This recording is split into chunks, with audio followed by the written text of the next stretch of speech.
Welcome to the Floor and Order Time Chat. My guest is Jamie from Otis Private Wealth, a financial advisor passionate about helping people answer one crucial question: will I be okay?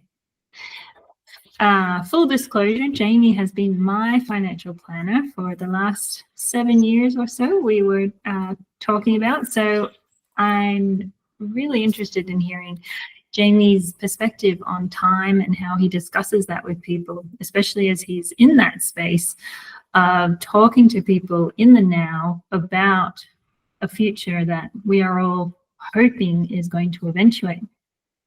So I'm going to pass over to Jamie here and ask him to tell us a little bit about how he got started, and we'll take our conversation from there. Over to you, Jamie. Yeah, hi Christie, hi everyone. Thank you for having me on. So as Christie said, I'm a financial advisor. How I got into this role, previously I worked as a drilling engineer in oil and gas, having a young family, doing fly in, fly out work. Made it really tough on my wife and my kids. So moved across, didn't intend to get into finance, but that's just the way things went. Started working as a financial planner, and over the sort of 3 or 4 years started Otis Private Wealth, which is my own business. Been doing that for almost 10 years now. So it's been a great journey speaking to people like yourself, Christie, and a lot of other clients at very different stages of their financial journey. And as you mentioned, it's really interesting, that time concept, from people our age that may have 10 to 20 years to retirement compared to people that are a little bit closer, and sort of having that conversation and creating strategies for them to know that they'll be all right when they do get to retirement. And when people do come to you, are they saying to you, will I be okay? Or is that the undercurrent of the conversation, and are you having to dig into that? Yeah, it's a great question. I guess most people seek out a financial advisor in the first instant because they've got an itch to scratch. It might be, hey, I want to buy a home. Can I afford to buy a home? Or is my super the best super, or whatever it is. But when you really dig a little bit deeper and have that conversation with them, it really becomes, will I be okay? And that's, will I be okay now, and will I be okay into the future? Because I don't think everyone wants to work till the day they die. If they could retire now, I think that'd be the ultimate goal for everyone. But realistically, it's usually sort of 10, 15 years away, depending on where you are in your stage of life. So that is really the underlying question, that while clients don't specifically say that, it's really what they want to know, and sort of what I help my clients do. And I know from having working with you that empathy plays a huge part of the role, having to empathize with people and really be sensitive to a whole range of issues and circumstances that people are facing. But how do you go about having those conversations about the future, about looking out for all the possibilities that might happen to someone, and trying to package that up in a way that works, like in the now? Yeah, that's a great question. I guess one of the things that attracted me to financial advice was my own parents' situation. They both worked really hard. They gave my sisters and I a really good life, and we didn't want for anything. We weren't super rich or anything like that, but we had a really comfortable life. And unfortunately, my dad was diagnosed with cancer and passed away at age 70. So relatively young. And he really, he could have retired a lot earlier. He sort of was still working when he was diagnosed, and passed away pretty quickly after that. So he really didn't get an opportunity to enjoy the later years in life. And my mum now is doing that, which is great for her, and sort of being able to sort of help other people do that. So that conversation comes apart. I've used it with yourself I try and make it more personal, because when you're thinking about retirement, it's depending on how old you are, it could be 20 years away, and you don't really comprehend what that's going to be like, because it is so far away. So if we sort of personalize it, and I've referred to old Lady Christie, when we do sort of talk about our financial planning and the strategy we put in place, is, you've got some connection to that person in the future. And I think like one of the a proverb that I really resonate with is the old Chinese one about when's the best time to plant a tree. The answer was 20 years ago, but the next best time is now. So the sooner people take an interest in what their position is, the sooner you can make change, and the more time you have to sort of grow the tree, and then you'll be able to benefit from the fruits of that tree at some point later in time. Yeah, so many good points in that. And yeah, I really connect with having this image of a future version of myself as a way of connecting to the money I'm putting aside, because being a small business owner, that money could definitely be used now, and especially with super as a small business owner being much more of a choice than someone who is regularly employed. It's very much having to connect to that image of my future self as someone to help has been very helpful for me, which makes me think about my first job as a Woolies checkout chick when they gave me the super form. And the concept was just so far away for me. But it was great to, have had that now at going into 40 years old next year. Like, it was great to have that so many years ago as the start. What were you like when you had your first super form? Like, has super always been something you've connected to, or your financial future, or is it something that's kind of come with the work? Yeah, it's an interesting thought. So similar to you, my first job was McDonald's. I was in the back in the kitchen working there. I think McDonald's being a hospitality business, everyone went to Host Plus. Didn't really think about it. I thought, I actually remember thinking, what's this super thing? Why am I paying into that? Why don't they just pay me? And back then I think McDonald's was paying $4.70, so it was next to nothing going into super at the time, and I didn't give it much thought. I studied finance at university and got a little bit more involved in sort of personal finance, investing in shares in my personal name. Again, really didn't take too much or think too much about my super at that point either.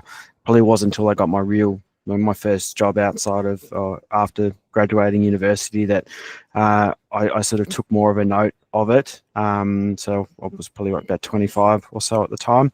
And then, that was sort of something that I concentrated more on, started salary sacrificing from my sort of first paycheck in my real job, and continue to do that. So, obviously now being a business owner, you've got that option to pay into super, but it's been something that I've been doing since for 20 years now. So it's something that I know I'll be able to use at some point in time.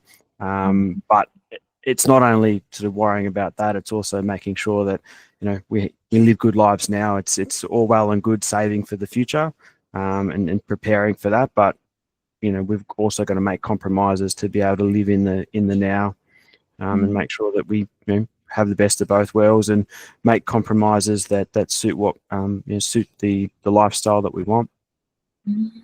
Yes. Yeah. And so,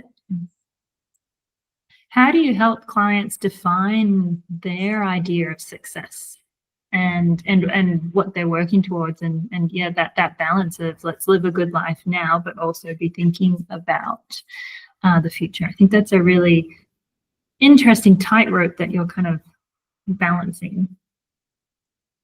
Yeah, that's another great question. Everyone's different, but your goals and aspirations will be very different to mine, and and depending on where you are in that life stage as well. One way that I found is really good at sort of bringing that to the forefront is the value sessions that I go through with clients. So sort of put the financial side and numbers away for a minute and really ask sort of deep and meaningful questions about what's really important to clients, about their family life, about the people close to them, what they want to achieve in terms of their work, their education, a lot about their own personal well-being, and then understanding why they make decisions that they make around those core values. And then once we understand what's really important to them, then we can start coming up with strategies to help them, help them meet those values. So no matter what happens in life, your core values generally don't change dramatically. So provided that becomes our North Star, and we sort of as their situation changes, their circumstances change, we can always relate back to those values and say, hey, 2 years ago we said this was really important, this has changed, so but we still need to consider this part of what the values were, and then just readjust the strategy around that. So it's always sort of heading into that direction that we initially set off on. Great. And for someone, if someone was new to thinking about this, or maybe one of your clients who has realized, oh, I've got 5 years or whatnot, what do you advise that they what are some steps that someone can do, like just to kind of starting out, or if they're like, oh, just having a momentary panic? Is there anything you would advise?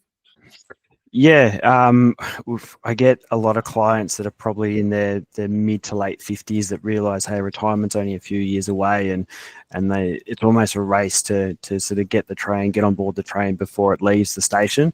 So it's really important that you have an understanding of where you are today. So checking your super balances, making sure that you're minimizing the expenses that you don't need to spend on, making sure that your household budget is in surplus as much as possible, and then making really good and wise decisions around how to use that surplus. Making that surplus should be used to make your life better, whether it's going on a family holiday or putting extra into your super, to make sure that you can live that best life that we're aiming for, but also make sure that there's opportunity to live a comfortable retirement. So yeah, making sure that you know what's happening with your money. Do an audit of all your expenses, your incomes. Should you be spending as much as you're spending? Where is your super invested? How's it invested? Is it, if you're young like us, is it in a more aggressive, because we've got time to sort of ride out those market volatilities, or are you closer to retirement or even in retirement? And are you still are you invested in something more conservative or more in line with your expectations and preferences there? Because you don't want to be riding that really steep roller coaster when if you do have a market crash like we've had through COVID or GFC or something like that, where you can lose a lot of your capital and you don't have much time to make that up. So making sure that your investments, whether it's your super or other investments that you have, are invested in line with that.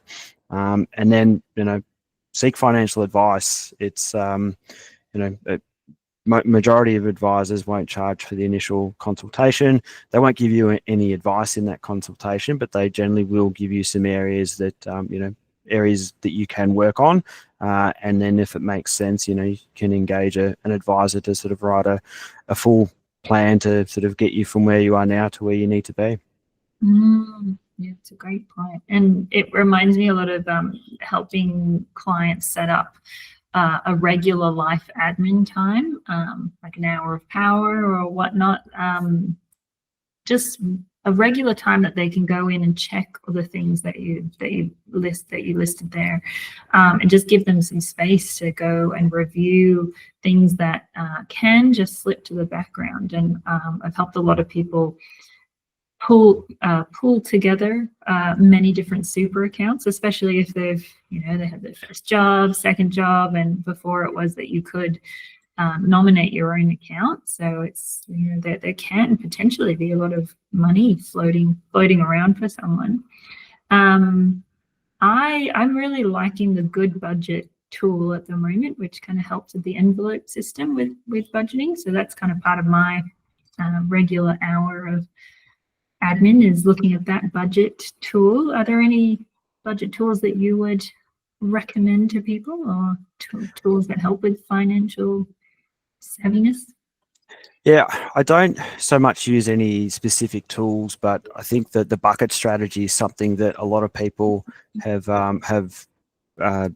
developed or implemented in their own situation. I think the Barefoot Investor probably put that on the map a few years ago with his book, but it's a strategy that's been used sort of well before he put it into his book about, having 3 buckets. In his book, it's spend, splurge, and say or fire. A few other advisors or other people have sort of developed that to sort of 4 or 5 buckets depending on your situation.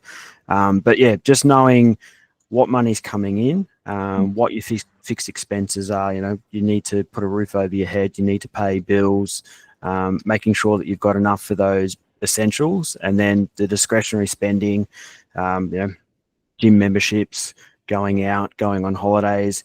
They're things that we want to have, but we don't necessarily need them all the time. So making sure that we allocate some money to that, but not at the expense of paying bills and whatnot. Making sure that if we do have debt, whether it's debt on the home or debt on cars or debt on credit cards, whatever it is, that we sort of try and get rid of that as quickly as possible. Debt can be a great tool, but it can also be a curse for some people. So making sure that you're keeping on top of that, and then it's manageable. And then whatever's left over, we're putting to something that's meaningful. It could be further education. It could be starting your own side hustle, which turns into a business. It could be sort of going on a holiday and spending time with your family or whatever it is. At the end of the day, it's spend less than you make, and do something meaningful with the difference. Well, very good. Yes. Yeah. And what with all that in mind, what's the most rewarding part of helping people answer your biggest question, that will I be okay? Yeah, I guess a client of mine retired. It was almost a year ago. It was just the end of 2023, and they were a little bit stressed about it. Wasn't sure if it was viable or they could do it. And I'd been working with this client for about 3 or 4 years, and I'd always sort of let them know that you do have the ability to do this whenever you're ready to pull the trigger. It's a viable option. They're not retiring and going on overseas holidays every year, but they're living quite comfortably. I had a review with them, I think it was about July this year, so a couple of months back, and sort of asked them how's retirement life, and he was like, I wish I had done it sooner. So just being able to give people that confidence that they will be okay.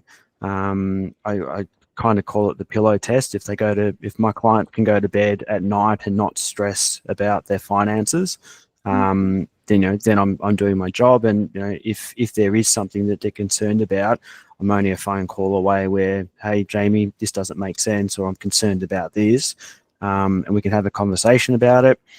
I'm not always going to be able to solve everything with the click of a finger, but we can always implement strategies that will help them get back on track or alleviate that stress. So, that pillow test is something that I measure my success on as well. I love that pillow test. Very true. Yeah. Are we stressing about it, or are we okay? Yeah. Yeah, Very and cool. I think that just goes to, again, that point, will you be okay? And that's sort of the underlying question that most people have, and why they seek financial advice in the first place. Mm. Oh, that's awesome. Yeah, lots to think about, and yeah, that place that your work really stands in, that it's now, but it's about the future, and I just find that very fascinating. So thank you so much for sharing more about that here. Yeah, awesome. Yeah. Anything else? Any further comments or pieces of advice you'd like to? No, I think financial advice in Australia is probably something that a lot of people don't talk about. You might get advice at a barbecue, or I did this, buy crypto, buy investment property, negative gear, all this sort of stuff. But for the most part, a lot of people don't have an in-depth understanding of what's really available to them. So, it's great to talk to people at barbecues, but a lot of the time that message might not be the full message. So, seek out someone that can give you good advice, whether it's financial advisor, the advisors linked to your super fund. Most of the super funds now have financial advisors that you can reach out to, but just get someone to sort of go through it and have a look at it. If you do need advice, then sort of you can go down that path of engaging an advisor. That's a really good point, that we should be talking about money and finances and our future a lot more openly than we are. It's actually a really powerful point. When do you find that when people find out what you do, that do they open up or do they close down? They always ask, what should I be investing in? And that's, should I buy crypto or should I buy an investment property? And at the end of the day, it really doesn't matter what the investment is. It's what the purpose of the investment is for. For some people, crypto is a great thing to invest in, and they're really excited about it. For other people, they want investment properties. They want 10 properties or whatever it is. So that works for some people, doesn't work for others. It's really important about finding what's important to you, and how how it's going to relate to your situation, and old Lady Christie, what's going to be best for her in that sense. So yeah, people, they're not, I don't think they treat me any different. They're just trying to find, if I have any secret weapons. And to be honest, if I did have any, great investment ideas, I probably wouldn't be working myself. So I'd use them to make lots of money. Yeah. So it's just something we all have to slog through and work through, and and be more open and honest about to get us to where we want to be, which seems to be very individual for everyone. So Yeah. Very interesting. Thank you so much for being on the Flora and Order Time Chat. Awesome. No, thank you very much for having me, Christy, and I'm looking forward to working with you into the future and finally meet old Lady Christie one day. Oh, that's very cute. Yeah.